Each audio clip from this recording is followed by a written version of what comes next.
Genesis 2, New King James Version. The Garden of Eden. Verse 1. Thus the heavens and the earth, and all the host of them, were finished. Verse 2. And on the seventh day God ended his work which he had done, and he rested on the seventh day from all his work which he had done. Verse 3. Then God blessed the seventh day and sanctified it, because in it he rested from all his work which God had created and made.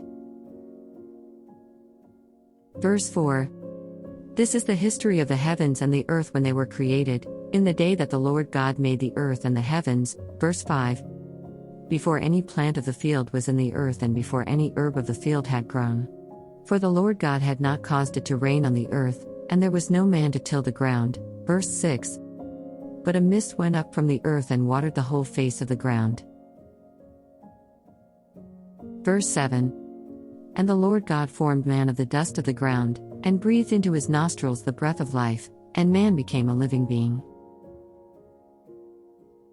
Life in God's garden. Verse 8.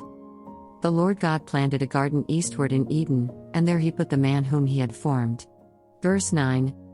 And out of the ground the Lord God made every tree grow that is pleasant to the sight and good for food. The tree of life was also in the midst of the garden, and the tree of the knowledge of good and evil.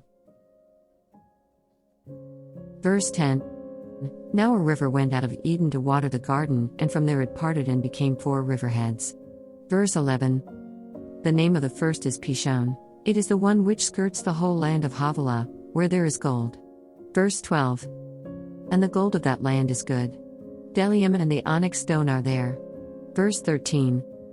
The name of the second river is Gihon. It is the one which goes around the whole land of Cush.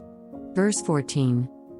The name of the third river is Hiddekel. It is the one which goes toward the east of Assyria.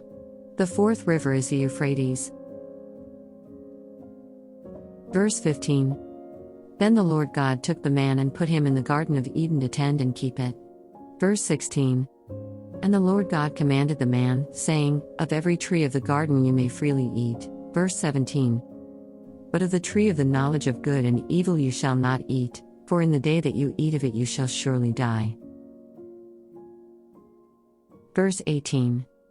And the Lord God said, It is not good that man should be alone, I will make him a helper comparable to him. Verse 19. Out of the ground the Lord God formed every beast of the field and every bird of the air, and brought them to Adam to see what he would call them. And whatever Adam called each living creature, that was its name. Verse 20.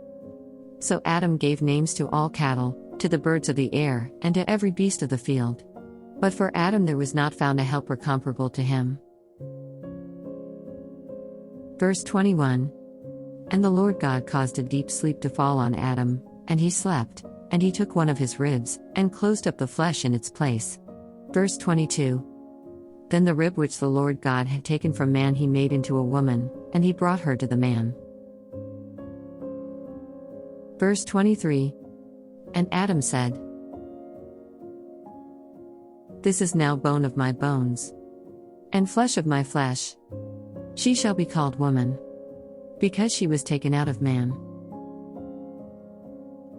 Verse 24. Therefore a man shall leave his father and mother and be joined to his wife, and they shall become one flesh. Verse 25. And they were both naked, the man and his wife, and were not ashamed.